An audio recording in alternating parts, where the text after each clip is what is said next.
제가 우리 성도님들 중에서, 그러니까는 그리스도인으로서 살아가는 분들 중에서 제일 존경하는 신앙 롤 모델은 몇 번 말씀드린 저희 외할머니입니다. 외할머니는 늘 겸손하고 섬기는 사랑을 몸으로 보여주신 제 롤 모델입니다. 외할머니는 서울에 사시다가 지금은 건강 문제도 있고 나이가 많으셔서 이제 90대 초반이시거든요. 나이가 많으셔가지고 이제 대구에서 사역 중이신 저희 아버지 댁으로 내려오셔서 함께 살고 계십니다. 그래서 아버지가 담임 목사님으로 심우하는 이 교회에서 함께 예배드리면서 지내고 계시는데, 하루는 제가 이제 아버지 댁에 좀 갔는데, 할머니가 계시죠? 외할머니가 계시는 그 아버지 댁에 갔는데 어머니가, 자신의 어머니가 외할머니한테 벌컥 화를 내는 거예요. 아니 엄마, 사모님이잖아요. 근데 막 벌컥 화를 내요. 아니 엄마가 왜 그분들한테 물을 떠다 줘? 엄마가 거기서 나이 제일 많고 어른인데 왜 떠다 줘? 라고 하는 거예요. 뭔 일인가 하고 얘기를 들어보니까 이른바 이제 좀 적당한 금액은 뭐 할머니 방이란 데가 있지 않습니까? 한 70대부터 80대 후반, 뭐 많으면 90대 초반까지 이렇게 따뜻하게 이렇게 온돌방 켜놓으면 거기서 앉아서 등도 지지고 하면서 그냥 예배, 오후 예배까지 앉아 계시는 데가 있는데, 은퇴하신 여성도님들이 계시는 방에서 외할머니가 식사 후에 물 떠다주는 시중을 전부 다 돌렸다고 그것 때문에 한 소리를 한 거예요. 저희 할머니는 말씀드린 대로 몇 세시라고요? 90대 초반이니까 그 방에서도 거의 제일 어른이거든요.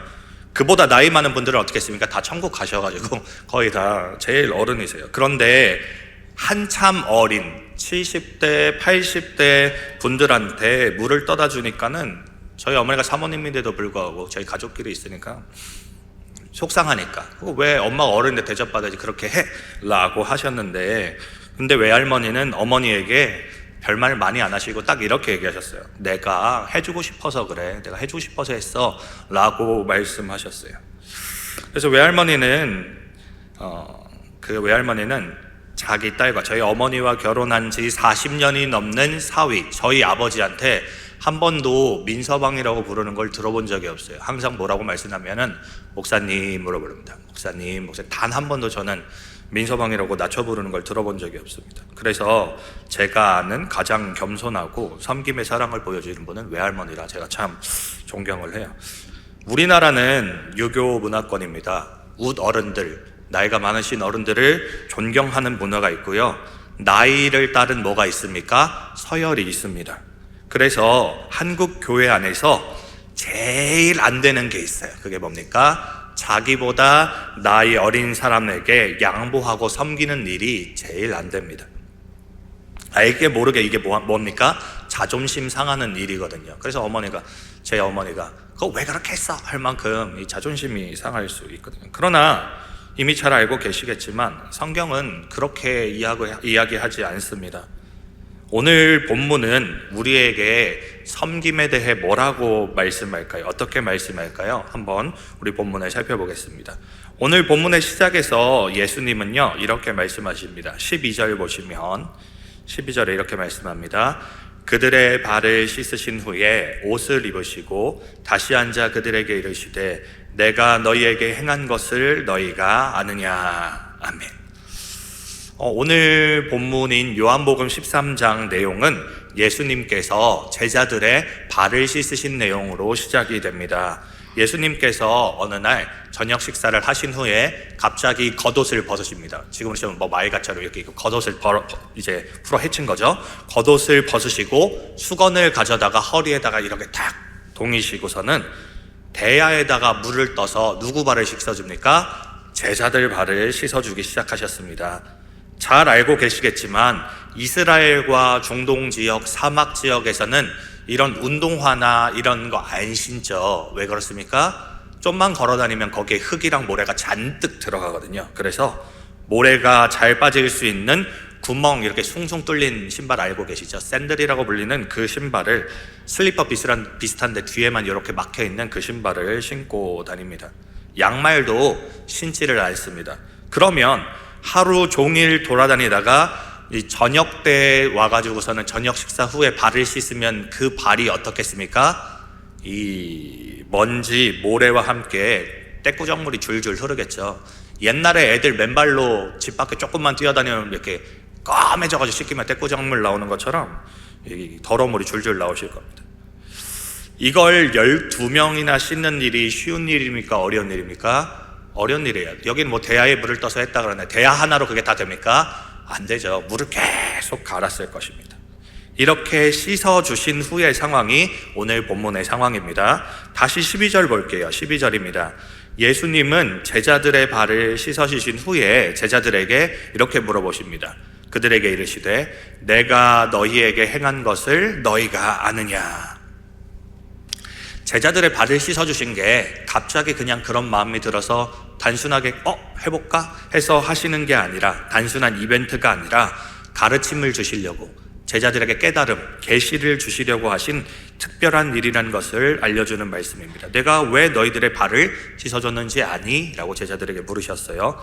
예수님이 계속해서 말씀하십니다. 13절 말씀은 함께 합독해 볼까요? 13절입니다. 시작. 너희가 나를 선생이라 또는 주라 하니 너희 말이 옳도다. 내가 그러하다. 아멘. 예수님은 먼저 사람들에게 있어서는 계급이라던가 어른이라던가 윗사람과 아랫사람이 있는 것, 권위와 질서가 있다는 것을 예수님이 다 부정하십니까? 아니면 인정하십니까? 인정하세요. 어른이 있고 선생님이 있고 이제 아버지, 할아버지 이런 윗 어른들이 있다. 권위와 질서가 있다. 인정하십니다. 그래서 나를 선생, 주라고 부르는 말들이 다 옳다 말씀하십니다. 근데 예수님은 내가 어른으로서 선생님으로서 낮은 자리에 있는 너희 제자들의 발을 씻어주셨다라고 확실하게 말씀한 것입니다. 이게 무슨 말입니까? 예수님이 높이 계시는 분이지만 자신을 최대한 낮추셔서 겸손한 모습으로 제자들의 발을 씻어주셨다라는 의미입니다. 말씀드렸던 대로, 아까 말씀드린 대로 이스라엘 지방에서 활동하면 발이 엉망이 되지요. 매우 더럽기 때문에 발을 씻는 일은 종이 하는 일입니다. 자기들끼리도 안 씻어줘요. 남편이 아내를, 아내가 남편 안 씻어주고 종들이 씻어줍니다. 그런데 이 발을 씻는 일을 누가 하셨습니까? 예수님이 하셨습니다. 하나님이신 분, 창조주이신 분, 왕으로 오신 분, 사람의 신분으로도 제자들에게는 주와 선생이라고 부르시는 그분이 종이 되신 것입니다. 그 종의 모습처럼 제자들의 발을 씻기셨습니다. 단순히 겸손을 넘어서 이제 앞으로 내가 뭘 할 거라고는 것을 보여주시는 것입니까? 조금만 더 있으면, 이제 요한복음 좀 넘어가 조금만 더 있으면 예수님께서 장차 십자가에 달리셔서 모든 사람들의 죄를 이것처럼 씻어주시겠다라는 것을 미리 보여주신 것입니다. 그래서 이어지는 14절에서 이렇게 말씀하십니다. 14절도 함께 합독해 볼까요? 14절 시작입니다. 내가 주와 또는 선생이 되어 너희 발을 씻었으니 너희도 서로 발을 씻어주는 것이 옳으니라. 아멘. 예수님이 먼저 모범을 보이셨어요. 시범을 보이셨어요. 그리고 이 시범을 따라, 모습을 따라 너희들도 누구를요? 서로 발을 씻어주라 라고 하십니다. 서로 섬겨라. 아랫사람이 윗사람을 당연히 하고 윗사람도 아랫사람을 섬기라 라는 의미입니다. 사랑하는 성도 여러분, 하나님이시고 창조주이신 신이신 하나님께서 종의 모습을 하시고 제자들의 발을 오늘 씻으셨습니다. 그런데 우리가 뭐라고, 우리 사람의 계급과 나이가 뭐라고 아랫사람에게는 목을 이렇게 빳빳하게 해서 우리가 섬기지 않고 존중만 받으려고 우리가 할 수 있겠습니까? 예수님도 하셨는데 우리의 제자도 아니고 우리의 종도 아니고 그저 같은 사람, 같은 성도 중에서 나이가 좀 더 많은 후배한테, 조금 아래 이제 신앙생활 하신 분들한테 무슨 이유로 우리가 섬기지 못할 이유가 뭐가 있겠습니까? 예수님께서는 너희는 섬겨야만 한다고 다시 한번 강하게 말씀하십니다. 15절 16절 말씀, 본문 15절 16절 말씀도 함께 합독해 보겠습니다. 시작. 내가 너희에게 행한 것 같이 너희도 행하게 하려 하여 본을 보였노라. 내가 진실로 진실로 너희에게 이르노니 종의 주인보다 크지 못하고 보냄을 받은 자가 보낸 자보다 크지 못하니. 아멘. 예수님은 아예 변명할 수 없도록, 오해하지도 않도록 명확하게 얘기해 주십니다. 예수님이 하신 것처럼 우리들도 계속하게 하기 위하여서 먼저 그 모범을 보이셨다라고 명확하게 말씀하시고 하십니다. 예수님도 종처럼 낮아지셨습니다. 그런데 보냄받은 자, 이미 종인 우리들, 보냄받은 우리들이 스스로 낮추지 않을 권리가 너희들한테 없다. 너희들 무조건 해야 돼. 명령하신 것입니다. 그러므로 오늘 말씀은 단순하게 해야 됩니다, 겉면이 아니라 명령입니다. 예수님께서 하신 것처럼 너희들도 반드시 해라 명령하십니다. 특별히 수요 오전 예배 오신 여기 있는 성도님들은 우리 교회에서 어떻게 되십니까? 제일 어른이세요. 제일 어른들이 여기 앉아 계시고 모여 계십니다. 우리 교회 어른들께서 먼저 모범을 보이셔서 낮은 자를 잘 섬기시는 그런 복된 성도 되시기를 소망합니다. 아멘. 우리는 낮은 자를 서로 섬겨야만 합니다. 그게 교회의 모습입니다. 그렇다면 이렇게 낮은 자를 섬길 때 우리한테 어떤 유익이 있을까요? 어떤 좋은 점이 있을까요? 우리 두 가지만 살펴보고 마치도록 하겠습니다. 예수님의 명령이긴 하지만 예수님이 이걸 지킬 때 항상 복도 주시고 여러 가지 우리에게 좋은 일을 하세요. 그래서 우리가 낮은 자를 섬기는 일은 예수님의 명령이기 때문에 무조건 해야 하지만 섬길 때 유익이 있습니다. 첫 번째로 복을 받습니다. 함께 본문 마지막 절인 17절 합독하실까요? 17절입니다. 너희가 이것을 알고 행하면 복이 있으리라. 아멘. 성경 여기 계신 분들은 참 많이 다독하셨을 것 같아요. 근데 보시면 아시겠지만 구약 성경에는 복이 잘 언급됩니까? 안 됩니까? 복이라는 단어가 자주 나오는데 신약 성경에는 보면은 복이라는 단어가 많습니까? 적습니까? 적습니다. 왜 그러냐면 궁극적인 이유는 이미 복의 근원이신 예수님이 오셨기 때문에 복이라는 말을 좀 삼가기는 합니다. 그런데 그렇게 적어졌지만 신약에서도 계속되는 약속의 복이 있는데 그게 뭐냐면 말씀을 알고 지킬 때 오는 복은 구약부터 계속 연결됩니다. 오늘 본문 17절의 복이 바로 그 복입니다. 말씀을 지키면 사람은 복을 받습니다. 어떻게 하면 말씀을 지키고 행동으로 옮길 수 있습니까? 먼저 잘 알아야 합니다. 먼저 분명하게 알아야 합니다. 가끔 가다가 이 계획적인 성향이 아니신 분들은 마트 가실 때 꼼꼼하게 메모를 안 하시고 그냥 가는 경우가 있어요. 아니면 간단하게 사려고 가시는 경우가 있는데 마트에 장을 보러 갔습니다. 근데 사려고 했던 물건을 까먹었어요. 그럼 물건을 살 수 있습니까? 없습니까? 못 사옵니다. 못 사와서 집에 왔다가 아이고 이건였는데 까먹었다 이러고서 적어서 나중에 가서 다시 사시죠.